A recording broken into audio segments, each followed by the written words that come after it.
The roar of 50,000 voices thundered through the stone heart of the Colosseum.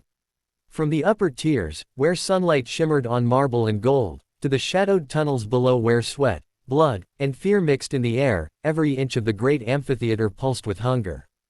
Rome was celebrating victory again, and, as always, someone would pay for it. Dust drifted like ash as two gladiators circled each other on the blood-soaked sand. The crowd's chant grew rhythmic, tribal. Maximus. Maximus. The man they called the Lion of Thrace towered over his opponent, a younger Gaul with trembling arms and desperate eyes. The younger man lunged wildly, but Maximus sidestepped, caught him by the throat, and drove his sword up through his chest. The crowd exploded in ecstasy. As the dead man fell, Maximus lifted his arms to the stands. The sun caught the bronze of his armor, his body glistening with sweat, his face hard and proud. Behind him, the emperor's dais glittered, Emperor Domitian himself rising to his feet, smiling thinly, a god-granting favor. He extended his thumb upward. The crowd's roar became deafening. For the people, this was entertainment. For Maximus, it was survival. When the last cheers faded, the gate creaked open, and the victors were led below, into the bowels of the arena, where the air was thick with iron and rot. There, in the torchlight, slaves dragged corpses aside and poured sand over pools of blood.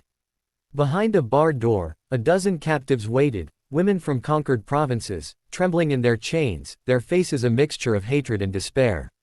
They had been brought to Rome as spoils of war, trophies from Dacia, Gaul, Germania. Some had once been noblewomen, others, simple farmers' wives. Now they were currency, rewards for champions, reminders to the city that Rome's power reached into every corner of the world. Maximus entered the chamber with the other gladiators, their bodies still trembling from battle. Some laughed. Others drank from clay cups of watered wine. The arena master, a thin, cruel-eyed man named Lentulus, clapped his hands for silence. "You've pleased Rome," he said, his voice rasping like gravel.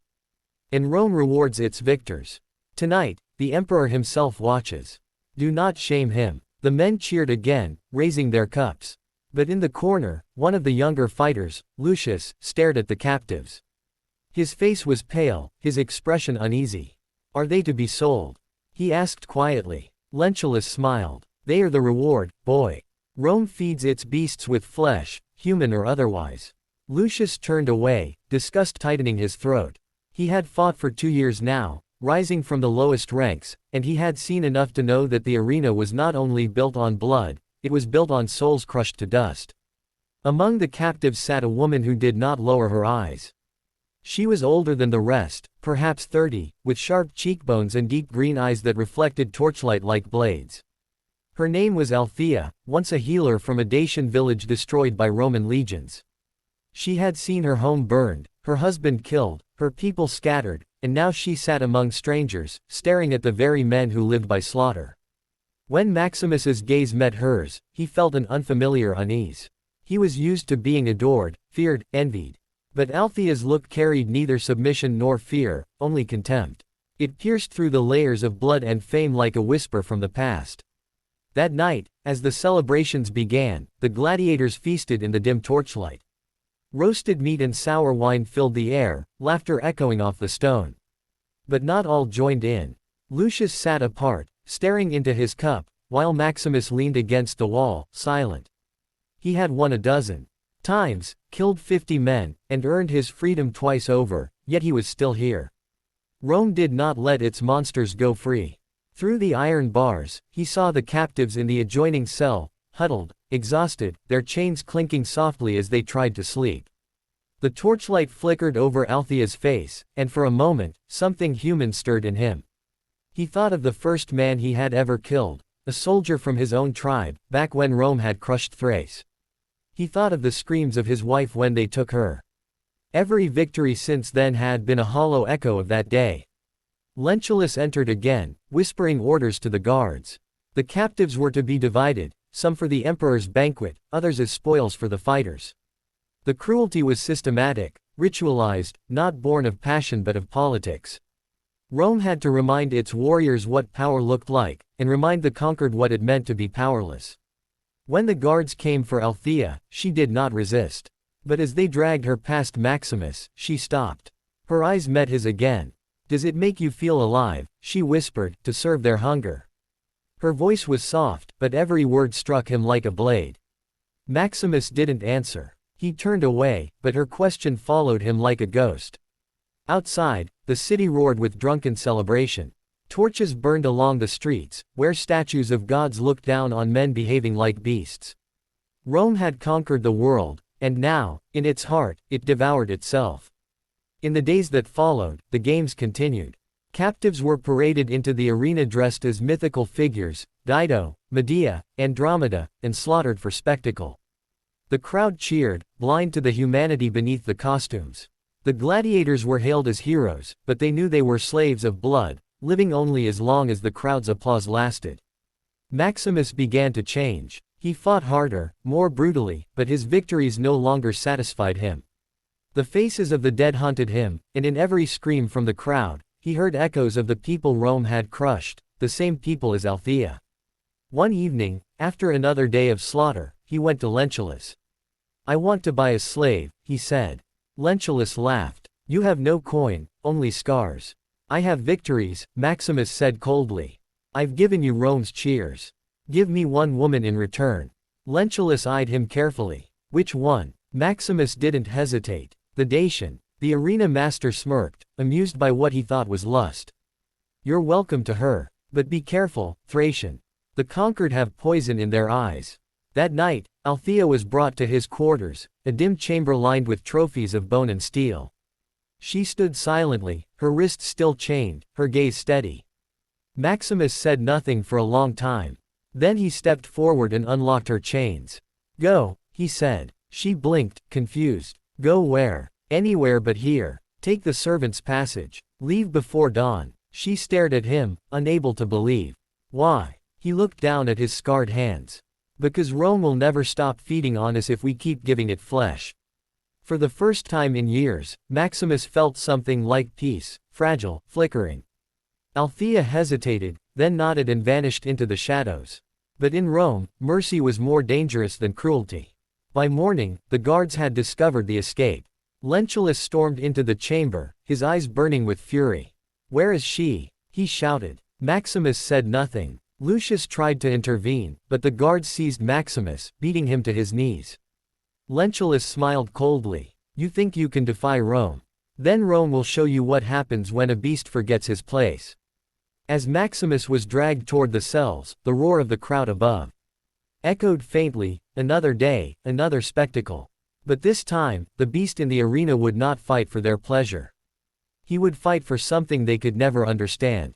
And somewhere beyond the walls of Rome, a woman ran through the dawn mist, barefoot and free, carrying the memory of a man who had given her life back for a moment.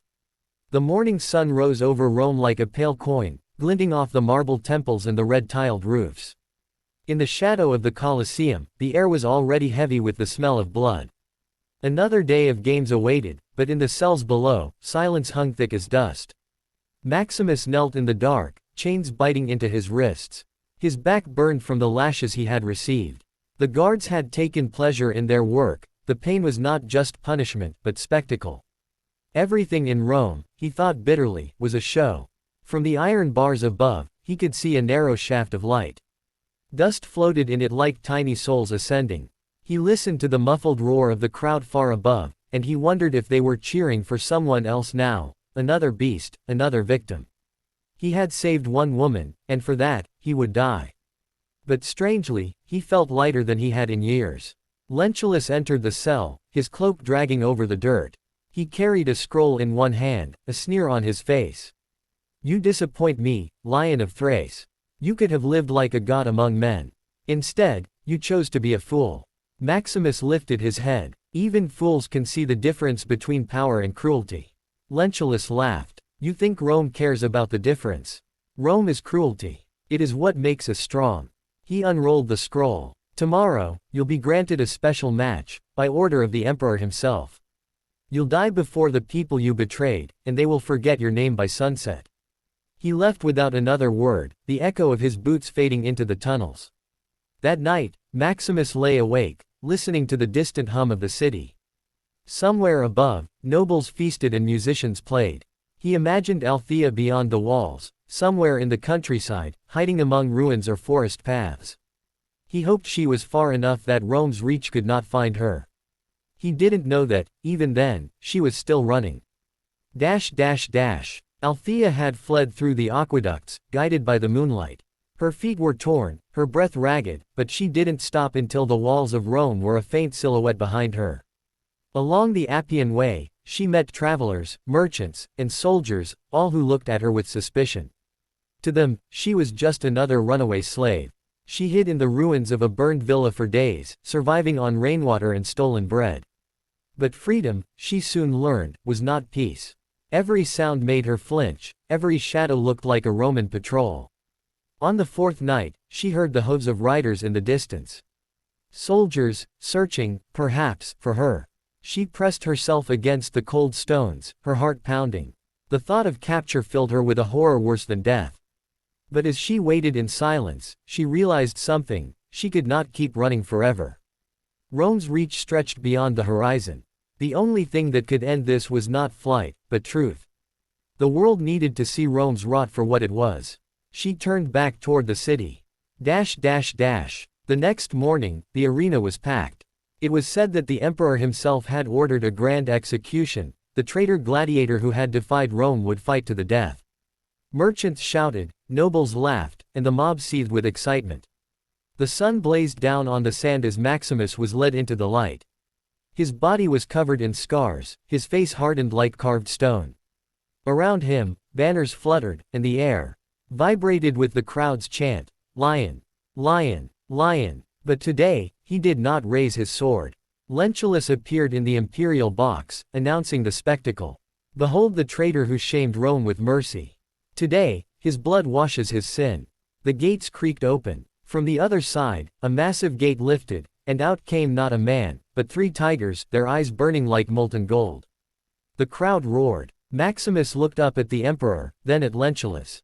His grip tightened on the gladius in his hand. The tigers advanced, muscles rippling under their striped hides. He could feel the heat of their breath, the vibration of their growls. But he did not run. He raised his sword, whispering under his breath, "Let mercy be stronger than Rome." When the first tiger leapt, he sidestepped and drove the blade into its side. The beast roared, thrashing, its claws raking across his shoulder. The second came, teeth flashing. Maximus swung again, but his strength was fading. Blood splattered across the sand, the crowd's cheers a hurricane of noise. He staggered, barely able to stand. And then, from the far gate, a figure appeared, cloaked, hooded, moving fast. The guards shouted. The crowd fell into murmurs. It was Althea. She had stolen a servant's cloak to enter the arena, her face hidden beneath the hood. She pushed past the guards and climbed onto the sand. Lentulus rose, his face pale with fury. "Stop her!" he shouted. But it was too late. Althea reached Maximus just as the third tiger lunged. She grabbed a fallen spear and thrust it upward, the point driving into the beast's throat. The creature collapsed beside them, blood pooling into the sand. The arena fell silent. Maximus looked at her, barely believing. "Why did you come back?" he whispered. "Because no one deserves to die alone," she said. The guards closed in, spears raised. The emperor stood, furious, his voice echoing across the Colosseum. "Kill them both." But before they could strike, Maximus turned toward the crowd, raising his bloodied sword. "Romans," he shouted, his voice raw. "You cheer for death because you have forgotten life. You think strength is cruelty, but cruelty is what makes you weak." The crowd stirred uneasily. No one had ever spoken like this from the arena floor. He dropped the sword. "If Rome must be fed, let it feed on me, not on the innocent." He turned to Althea. Their eyes met, a brief, wordless moment of defiance, shared against an empire. The guards surged forward. The blades flashed. The roar of the crowd swallowed the sound of steel meeting flesh. When it was over, the two of them lay side by side on the sand, their hands almost touching. For a long moment, there was silence. Then, slowly, the crowd began to murmur. Not with excitement, but with something unfamiliar, unease. Even Emperor Domitian hesitated before turning away. "Remove them," he said coldly. But in his voice, there was a hint of something he did not want to admit: fear. That night, When the arena was empty and the torches burned low, the slaves came to clean the sand. One of them, a boy barely 12, paused when he saw the two bodies. Their faces were peaceful, almost serene. He knelt and whispered a prayer he had learned from his mother, far from Rome's marble heart. Then, before the overseer could stop him, he scooped a handful of blood-stained sand and hid it in his tunic. Years later, that same boy would tell the story of the gladiator and the woman who defied Rome, how they had stood together in the arena, not as slaves or victors, but as humans. And though their names were erased from the official records, whispers of them spread through the empire, in taverns, among soldiers, in the dark corners of markets. Some said that the gods themselves had turned their faces from Rome that day. Others said the crowd's silence was the first crack in an empire that thought itself eternal. In the end, the Colosseum still stood. The games continued. New champions rose, new victims fell. Rome endured, as it always did, feeding on blood and glory. But among the slaves, the story of the lion and the healer became legend. A tale told in secret, in whispers, as a reminder that even in the heart of cruelty, compassion could still burn like a spark. That spark, small as it was, could one day set the world aflame. And far away, beyond the hills where no Roman banners flew, wildflowers grew on the graves of two souls who had dared to defy an empire.